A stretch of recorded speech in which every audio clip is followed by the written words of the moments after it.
It's Christmas time, y'all, so I wanted to gift you a special treat. A bonus episode in this season of the Empowered Author podcast. And this episode is all about Pinterest.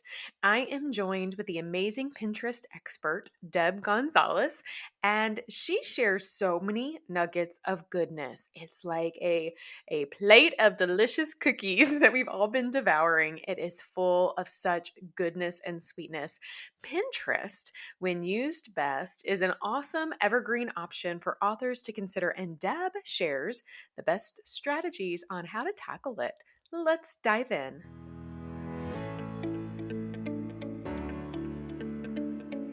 Hey, I'm Stephanie Feger, and Empower is my middle name. Well, not really, but y'all, it really should be. I believe that empowered people empower people, and I'm obsessed with empowering you, the nonfiction author, with impactful marketing strategies to help you take your important message and share it with those who desperately need it and want it and will buy it. I'm the owner and chief strategist of the Empower PR Group and the author of several books myself, including my new book, Make Your Author Impact, Sell More Books, Increase Your Reach, and Achieve Your Why.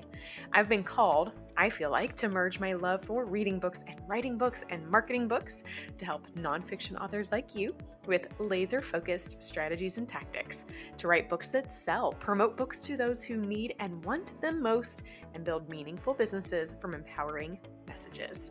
My hope and goal in life with this podcast is that you think of it as your one-stop shop for marketing insights from an author who has been there, who has done that, and who understands exactly where you are, because I absolutely do. So get your pens ready, because I'm ready to empower you. This is the Empowered Author Podcast.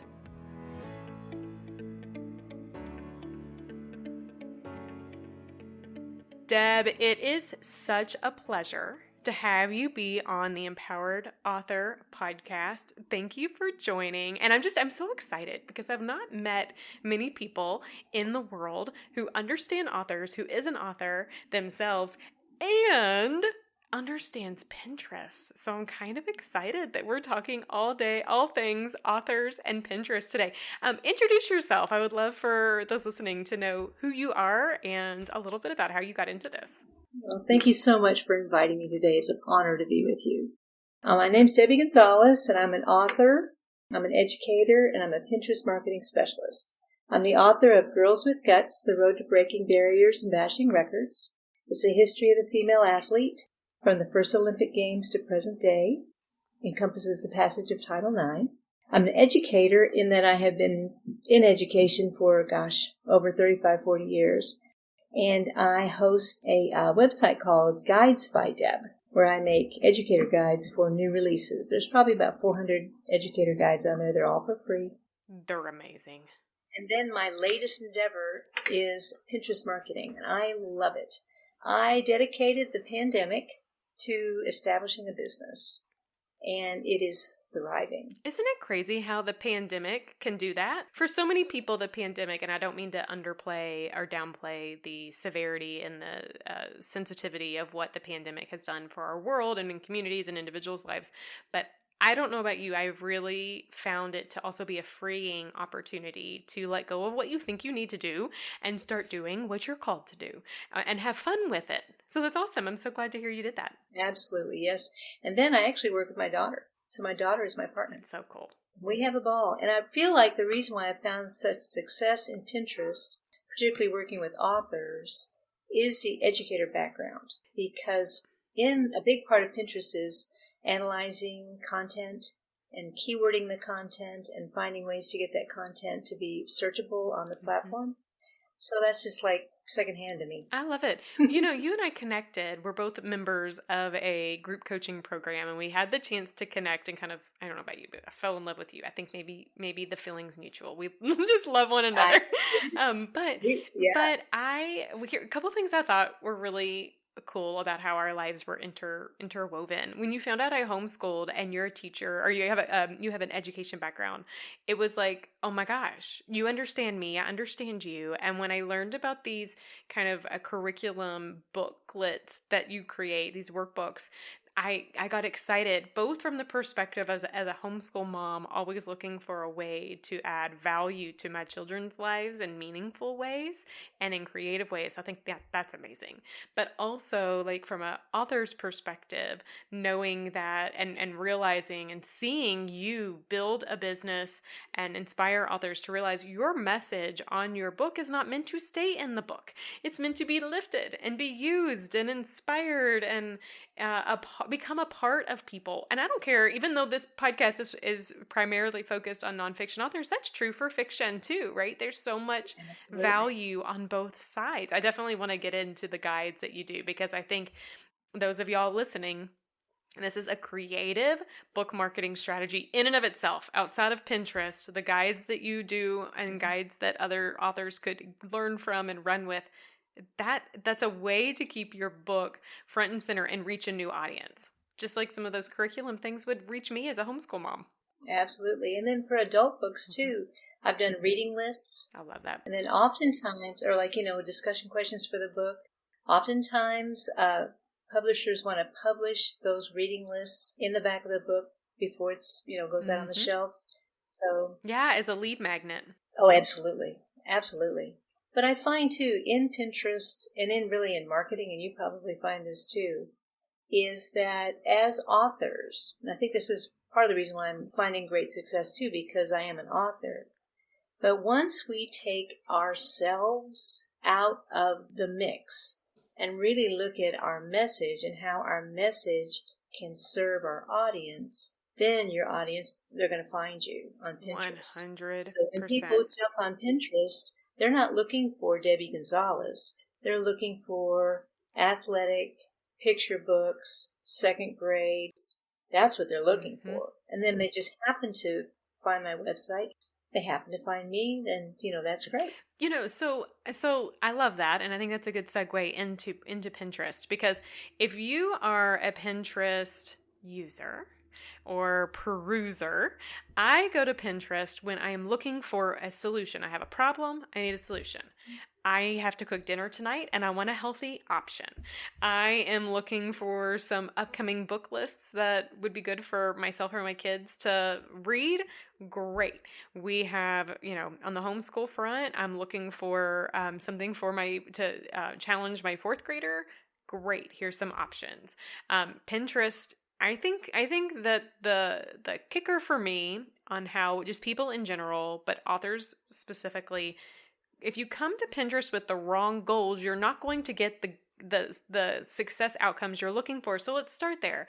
Pinterest is it's not built like any other social platform. It is unique No. because it's a search engine, right? So talk to me a little bit about that and some things we might want to consider. Absolutely. Well, I actually did a little homework in preparation for our time together, and I found out about a study that was done in 2019, and they were comparing Pinterest to other social media. Now, Pinterest really isn't social media. Pinterest is a search engine, and we'll get to that. And the study said that, first of all, 95% of the people that come to Pinterest are looking to buy something. Oh, that's May interesting. not buy something immediately. You're going to have to nurture them, much like we do with our nurturing emails. But when they come to Pinterest, they come to Pinterest for a need. They're either to be inspired, educated, and when they see your pins, they save them, whatever, you're building a relationship with them. That's 93% of the people that come. The study showed that if you post on Facebook, your visibility time is 5 hours. If you post on Twitter, your visibility time is 24 minutes. If you post on Instagram, your visibility time is 48 hours. And on Pinterest, your pins are evergreen. They never ever go away. As long as your topic is searchable, as long as your platform is active, they don't go away. I've been on Pinterest since 2017, doing my teacher guides on there. And depending on the season, in the pandemic, a number of my books were about camping and about outdoor life. And remember in the big deep pandemic, Yes. people were doing the RVs. I had that itch, Deb. I went looking for one. There you go. Well, one of my books was it was about the Grand Canyon, and that book, that pin that I put in 2017 during the pandemic became viral. That pin was 2 years old. Wow. It makes sense, like what you're saying, because when I go to Facebook, I peruse all of the latest, like what's in my newsfeed. When I go to LinkedIn, I tend to do that too, Instagram, whatever. But when I go to Pinterest, I don't really care what was recently posted. I'm going there for a reason and I'm searching for it. Absolutely. Mm. That's why it's important too, as a marketer, if somebody has a Women's History Month, it's probably best to post your Women's History Month pins at least 2 months before Women's History Month, because that gives Pinterest the opportunity to categorize and cause them to surface. The good thing is all those good pins that you put this year are going to surface next year. It's That is amazing. amazing. It's amazing. That is totally amazing. And I can pretty much guarantee most authors out there are not thinking about Pinterest in this way and realizing your book, we know our book has value and has the potential to be evergreen in and of itself. But how are we creating a digital footprint to allow people to find us in the ways people are searching? And, I think from a business Right. standpoint, I mean, I go to Pinterest to get unique book marketing ideas or to reaffirm the marketing ideas I'm doing. Before I became a book marketer and I was just a marketer, I remember going to Pinterest when my book was coming out to see what am I missing? Are there launch ideas? Well, they were things I was doing. It was reaffirming it. But I was like, oh, so people are going to Pinterest for more than just recipes and home decor, although Oh my I love both gosh. of those on Pinterest, But Of course you do. yeah, that Well, is. here's something that they Mhm. use too. The publishers, yeah, the publishers use this a lot. They're called mood boards, and your clients can use these mood boards. So, say you're writing a fantasy, but most of your authors are nonfiction. But say you're writing a fantasy, so you make a board that's about the setting. The setting, the grass, the hills, whatever, and another might be about the characters. And a lot of times what people do is say your character is sunshiny. So you put a lot of daisies and sunshine and flowers to build that. But what you're doing as an author when you build these boards is you are categorizing your content. And Pinterest is taking that content, understanding your content, understanding your book. You're telling Pinterest, you're telling Google what your book is about. And I have a client that my very, very first client that I have so loved her. She had 2 books that were about teaching kids about fiscal Oh, responsibility, that is important. financial literacy. She had 2 picture books. And so we worked together for a solid year. And then a few months ago, I was working on a presentation to give to a group. So I was going to use her content as part of the presentation. And I put her name into Google, and her Pinterest platform, because of the year's solid work that we did, ranks higher than her website. Are you kidding? Oh I'm my not kidding. gosh. It is phenomenal. It's phenomenal. It's nuts. That is nuts. Well, so that I feel like I've got this secret weapon nobody knows you about. do, because I It's think great. when I think of some of the cornerstone, and I say social platforms, even though we've just acknowledged, kind of like YouTube, I mean, Pinterest is not really a social platform. It is a search engine. But when I think of them, many times authors are going to LinkedIn, Facebook, Twitter, or Instagram. Those are the places that they're looking and they're working within to kind of build their brand identity and visibility. But hearing what you're sharing on the Pinterest front shows so much possibility. So I've got, of course I've got more questions, Deb, because like you're a cesspool of knowledge, of awesome knowledge for authors. Help me understand, help our listeners understand. You've written a nonfiction book. We'll go down that route because I think that you might have some really cool ideas here. You've written a nonfiction book. What are the types of posts or pins rather should or could nonfiction authors be thinking about when we're focusing on the posting or the content sharing portion of Pinterest? What are some things that, Great. yeah, because I've always thought Great. Pinterest is visual like Instagram, but there might be some really, interesting nuggets of info you've got. Well, Pinterest is really all about content.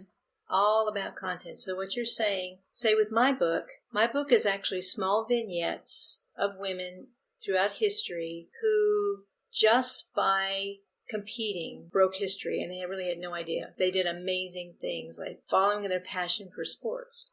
So there's like, maybe 20 little tiny vignettes. So I explored in my posts, I explored all the ladies. That's awesome.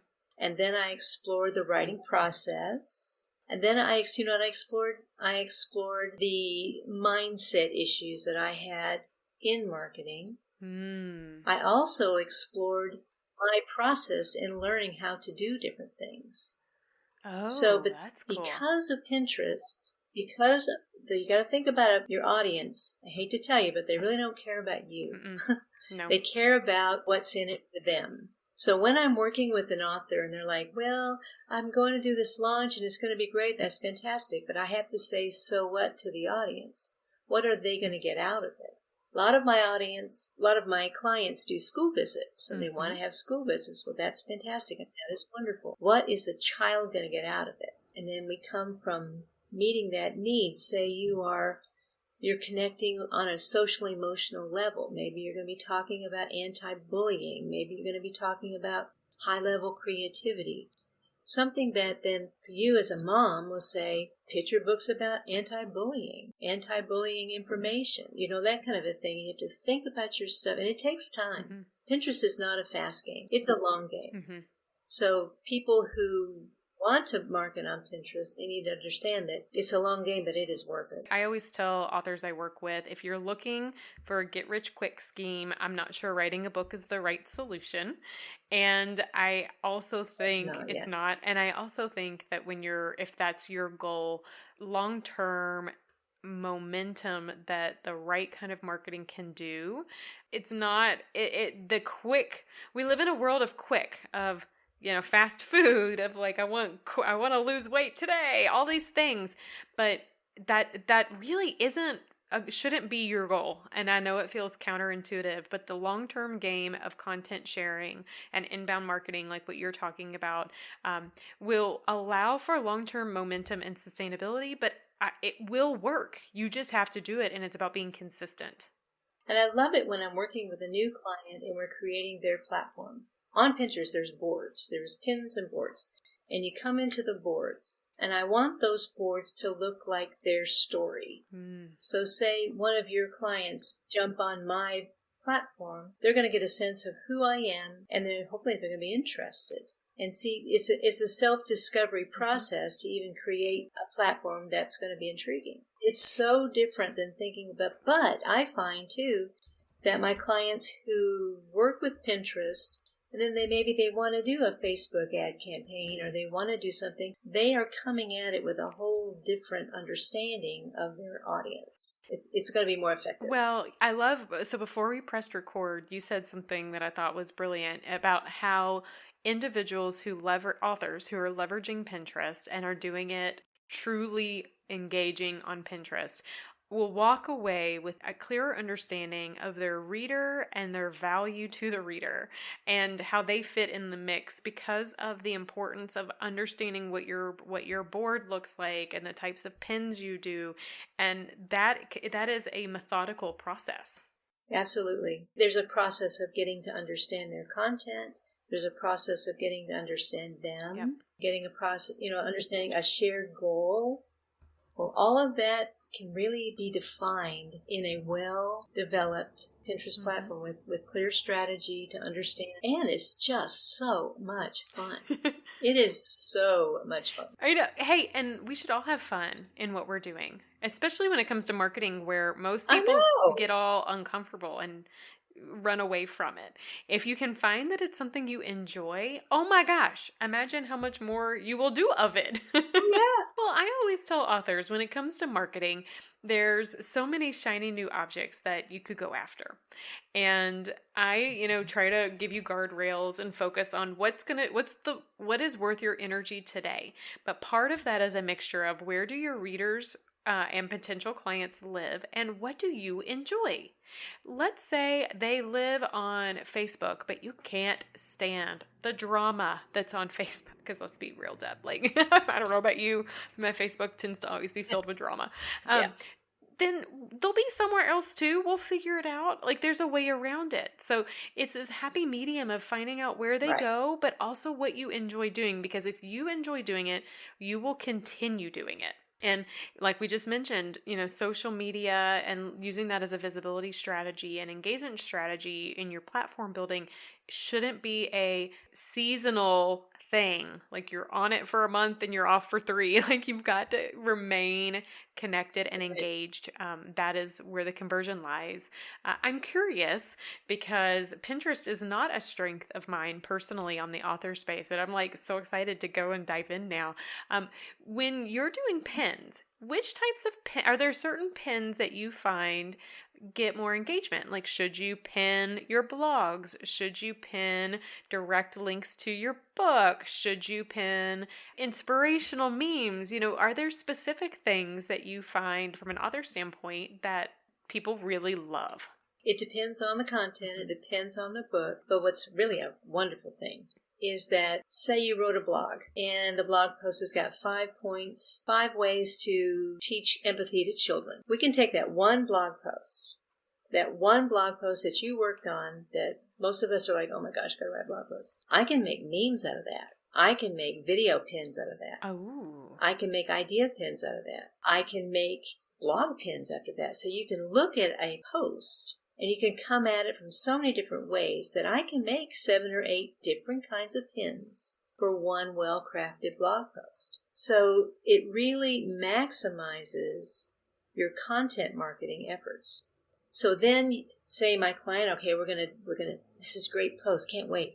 So we're going to do all these things. And then in a month, we're going to look at it and we're going to say, hey, the video pins really rocked it. And then we can also move it in a different board. We can do all kinds of things with it. What we do with my clients is we look at their content, we look at the trends. There's also a tool on Pinterest called the Trend Tool. So I can look at that and say, okay, in 3 months' time, right now all my authors are working on Earth Day stuff.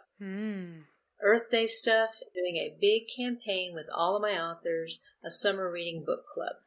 So all my authors, we're all doing the Pinterest Pals Summer Reading Book Club. And we'll post those 1st of April, and then they'll be ready by summer. All that to say is some of the pins are going to be just standalone meme type things. Some are going to have videos of kids digging in the sand. Some are going to have book covers. So I can take one bit of content and I can play with it in so many different ways.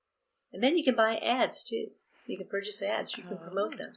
Do you find that Pinterest advertising is worth it? Like, I think Facebook advertising is something to consider. I hear that LinkedIn advertising is not worth your investment, but Pinterest advertising is. Interesting. Pinterest advertising is very, very affordable. And what we do is, say I've got a client for about 2 months and they want to do advertising. Okay, let's give it some time. Let's let the platform have a look at it. And then the platform will tell us who is looking at your content, what they're looking on. Is it mobile or desktop? They'll tell us where they live. They'll tell us their age, their gender. They'll tell us how many times they look at a certain piece of content. So we can look at that content, and then we create ads. And the ads, you would not believe the boost you get from like $10 a day. Really? Unbelievable. You get this information, the history of your users, and then you maximize it. So say you've got an author that's got a big book launch coming up in 6 months. Okay, we're going to do all we can to get that information on Pinterest, to get those algorithms going and have a great time with it. And then, okay, it's launch time. Why don't we start doing our pre-order maybe 3 months before the book comes out? Mm-hmm. The other thing is when we do our pre-launches, we really don't want to put dates on them because the content is evergreen. We don't want them to think that's old news. Oh my gosh, you have my mind swirling with so many ideas. I know. What is your number one biggest tip for an author that maybe has never utilized Pinterest and something that they could do today? Something they could do today. This is what I do with my clients when they very first come to me. We look at their platforms, and if they're thinking about considering being a Pinterest marketer, they need at least 5 really good pieces of content on their website. And not just a picture of their book. They need something that their author can take away, their user can take away, their audience. So it might be a video, which is great. It might be a blog post, which is great. But at least 5 something that's substantial. And then if it's a video and you come to me, then, like I said, we can make 10 pins out of that video. We can do all kinds of stuff with that video. You can put video on the pins.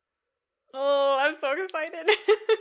Maybe you've got a video, maybe you've got a nice blog post, maybe you've got an opt-in, that's a reading list, something that's going to be very helpful to your audience. You come, get that together, you've got tons of stuff to use. Deb, I love this. But always keep in mind, it's always for the audience. They say that Pinterest is the perfect platform for the introverted marketer. Because it's, we authors, don't make me talk. Well, the one author that I have, I just adore him. And he and I were planning his content and talking about it. And he said, Debbie, the reason why I like this platform, because it's always about the other. It's not about me. And if you keep that in mind, and actually if you keep that in mind in anything that you do, particularly in book marketing, and you can't fail. Can't fail.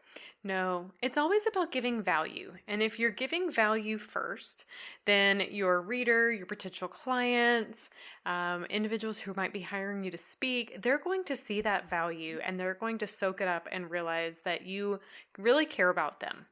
And then they're going to come to you because they want to work with you, or they want to buy your book, or they want to be a part of your community, not because they feel sold to.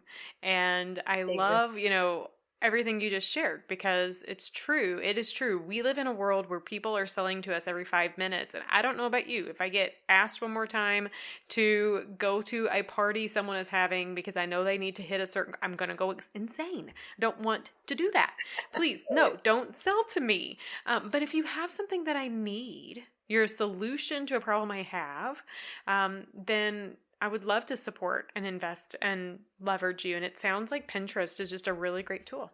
Oh, I heard one woman speaking about speaking, and I've always remembered this. She said, when you do a public speaking, and I think Pinterest has the same thrust, don't worry so much about giving so much information, although you do need to give a lot of information.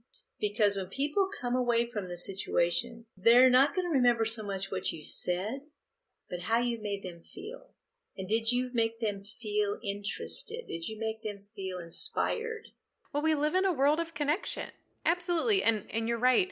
Everything in life is built on a series of connections. Even your book is a conduit to connection. I don't know about you, but I've even opened books and after the first chapter, I'm like, oh, I don't connect with this person. Even if it's full of great info, I don't read the book. So, that's beautiful advice. Beautiful. And I think that's a beautiful advice to align with this season on really how does a social media platform work and how do you leverage that, because it is about connection, which also means people want to know more about you as an author than just your book. If you know me, I love cats. Like, you just know they show up in my videos unexpectedly. I'm surprised one hasn't shown up today on our podcast.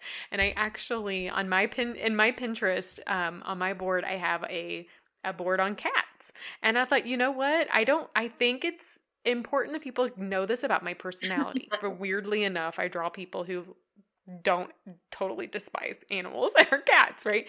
That's okay, because they want to know a little bit about you too. So I think when you're looking at social media and what you're sharing, maybe not so much in Pinterest, like what we're talking about, but just in general, be you. You don't always have to be out there selling. Be you, because people connect with you. What you're saying is very valuable. In fact, I was just working on a post. A new client has got an amazing book about teaching kindness to kids.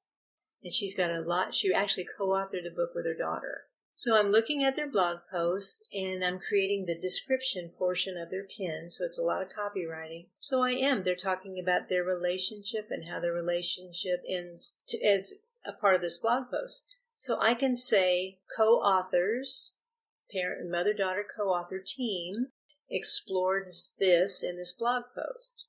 So it pulls you into who they are, who isn't interested in a mother-daughter team that wrote a book about kindness? Come on. Or that work together like you and your daughter. Absolutely. Absolutely. I mean, that's yes, they do want to know. They do want to know. But there's a fine balance in understanding that I want to let you in my life a little bit to connect with you, or I'm going to stand here so you can adore me because I'm an author. No, that's not going to work. No, and that's a total different piece and a different way of looking at it, and it goes back to being reader centric or being audience centric. It's not about you, it's about them, and whatever your experience are, it is the knowledge you've gained, the skills you've created, how your life has shaped, and why you wrote a book. I think that some of the most successful writers evolve into authors, and I think to be an author requires you to make that shift, that it's not about you or the writing, it's about the message and the person reading it. Exactly. And when you make that pivot, then that's when beautiful things happen. That's when we change lives. That's when books create and leave legacies. That's when we get to leave an impact and be a part of something, of somebody else, many times that we don't even know that we've done. And that's just one of my favorite things about being an author. I love it. I love that we could do that. I think when we're in the world of creating, the opportunities are endless. Because I might be creating right now in this moment, but what I create right now in this moment, it might affect somebody 20 years from now. If it's done in this sense of selflessness, I feel. Thank you so much for being here today with me. My pleasure completely.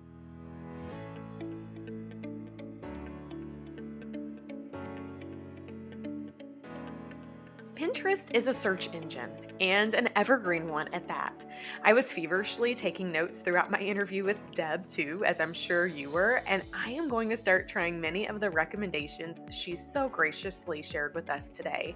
I want to share with you a handful of my next steps because I think they might be the next right steps for you as well. First one is make sure you have a handful of meaningful posts, really amazing content on your website to work from.